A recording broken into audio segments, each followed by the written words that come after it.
harder than usual, but I don't know. I'm very intrigued to see how this all plays out for Ryu in Toronto. I think he'll just be fine, honestly. I feel like he will get hit around a tad bit more due to the ballpark size and the hitter-friendly ballparks. But, man, Ryu is just a flat-out pitcher. He knows to pitch the corners, he knows to adjust speeds, and he just views pitching as an art form. And I was watching some highlights last night, and I can just see how this guy is just a pure pitcher and just is very smart and analytical. He'd paint the corners when he needed. He can change the eye level. He can change heights with the ball. He can spin the ball when he wants to, and he doesn't walk a lot of guys. So I feel like in the AL East, a lot of guys get hurt because they walk a lot of guys. And you saw Trent Thornton. He had pretty good curveball and he had pretty good stuff, but his problem was that he walked quite a few guys, and that's when his runs would start getting. He would get overwhelmed with all the runners on base, and then they would start hitting him hard. So if I know Ryu doesn't walk a lot of guys, so I feel like he'd be able to adjust very easily to the AL East. And going off of what you just said, 182 and 2/3 innings pitched last season, 24 walks. Wow. I mean, that is ridiculous. A whip of only 1.01, which is incredible as well. So, I think, look, you made a really good point about being able to throw strikes, not only just strikes, quality strikes. And when Trent Thornton got into problems, it's because he lost his location. When he was on, when Trent Thornton's breaking ball was biting and his fastball was riding up and he was able to hit some corner, the guy was dominant. But the problem was when he got into some troubles, it just all fell through and he couldn't throw strikes. When he was throwing strikes, he was hanging breaking balls, and it was awful to watch. With Ryu, it's all finesse, and it's going to be really nice to see. He's going to be boring hitters.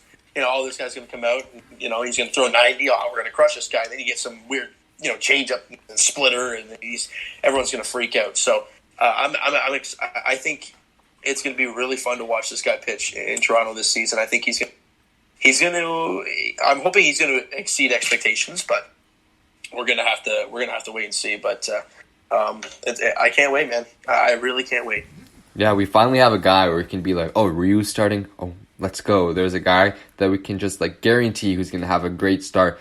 Sure, he may get hit around in the AL East, but we can guarantee that we're going to be watching a great pitching performance with Ryu on the mound, and he's our ace. So he's going to be that guy we're going to be looking to watch every fifth day, and honestly, he's going to be worth $500,000 per start, no doubt about it.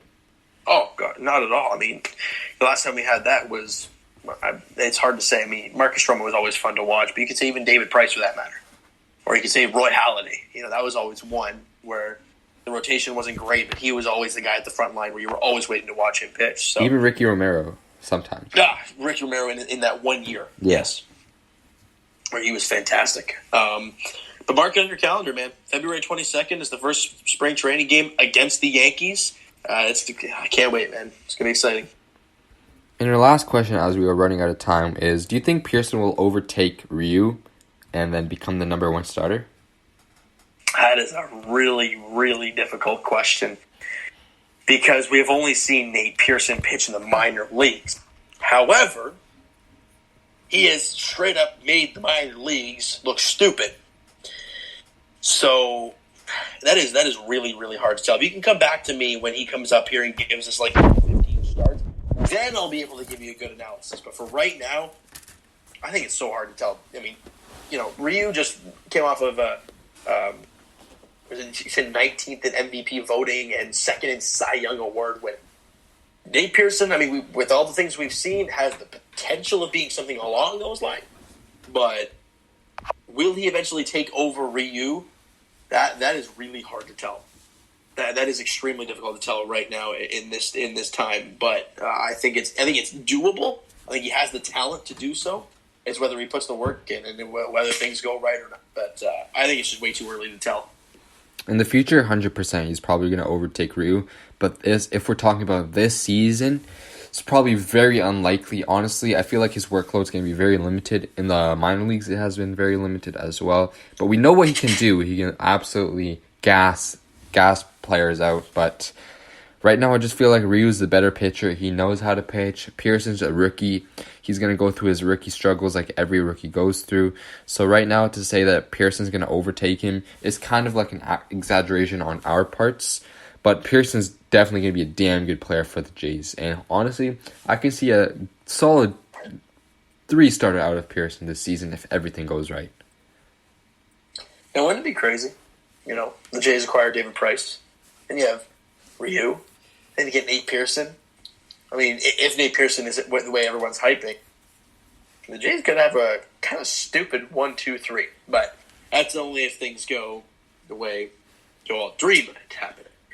But it could be really exciting to see. Maybe the Roark signing does make sense now because they're going all it for it. It does. It looks like a lot more sense at this point. Yeah.